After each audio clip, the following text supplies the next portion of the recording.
आणि असंच एक चित्र दिसलं. पाहुयात ती बातमी काय.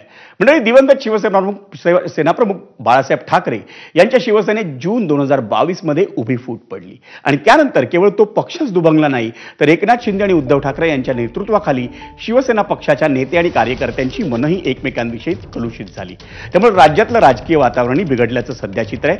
त्या चित्राला छेद देणारी आणि एकमेकांविषयी आदर व्यक्त करणारी घटना आज विधानभवनात पाहायला मिळाली. माजी मुख्यमंत्री उद्धव ठाकरे हे विधानभवनात पोहोचले. त्यावेळी शिंदेंच्या शिवसेनेचे आमदार विजय शिवतारे योगायोगाने त्यांच्या समोर आले.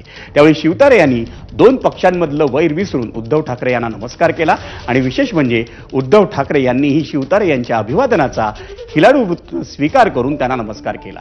ही घटना महाराष्ट्राच्या राजकीय संस्कृतीला नक्कीच साजेशी अशी होती.